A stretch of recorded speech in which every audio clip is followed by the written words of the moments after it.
2 दिन से बारिश हो रही है। 2 दिन से बादल गड़क रहे हैं। पता नहीं क्या कहना चाहते हैं, क्या मुझे समझाना चाहते हैं। पर अब मुझे समझ में आ गया वो क्या कहना चाहते हैं। वो याद मुझे दिलाना चाहते हैं तुम्हारी, कि तुम मुझे याद कर रहे हो, बादलों में गड़क रहे हो और मुझे बार-बार कुछ कहना चाह रहे हो। तुम जो कहना चाहते हो वो मुझे पता है। तुम्हारी बस बारिश में जो फरमाइश है वही पूरी करने को कहते हो।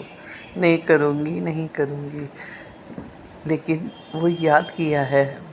मुझे समझ में आ गया है तुमने मुझे क्यों याद किया है। बारिश में पकौड़े खाने के लिए तुम जो जैसे होते थे बेचैन, बस बारिश हुई नहीं और शोर मचाया नहीं कि मुझे पकौड़े खाने हैं। और फिर वो ज़िद तुम्हारी बाइक पे बैठा के बारिश में भिगाने की और घूमने की, खाली सड़क पे फर्राटे से घुमाने की, और फिर भीगने के बाद घर लाने की, और घर लाके फिर पकौड़े खाने की ज़िद। हाँ, मुझे सब याद है।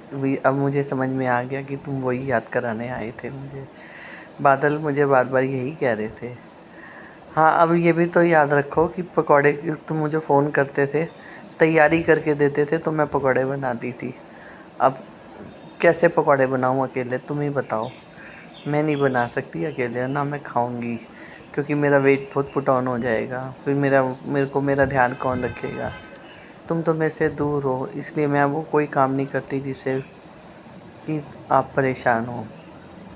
हाँ, पकौड़े खाने के लिए हम भगवान से दुआ करती हूँ अगले जन्म में बहुत जल्दी मिलेंगे, ताकि सारे अरमान पूरे करेंगे। अच्छे अच्छे अच्छे पकवान बना के खिलाऊंगी। अभी तुम भगवान की दुनिया में हो, खुश रहो, जहाँ रहो खुश रहो। हाँ, याद दिला देते हो, आके मुझे तंग कर देते हो, कभी कुछ डिमांड कर ही जाते हो। लेकिन कोई बात नहीं, डिमांड पूरी करूँगी। मैं नहीं खाऊंगी पकौड़े, क्योंकि मैं अब अपने आप को संभाला हुआ है तुम्हारी बेटी के लिए। ठीक है, अच्छा चलो, अब बारिश में खूब अच्छा सा एक गाना सुनाओ। रिमझिम के गीत सावन गाए गाए, भीगी भीगी रातों में। ओ रिमझिम के गीत सावन गाए गाए, भीगी भीगी पलकों में।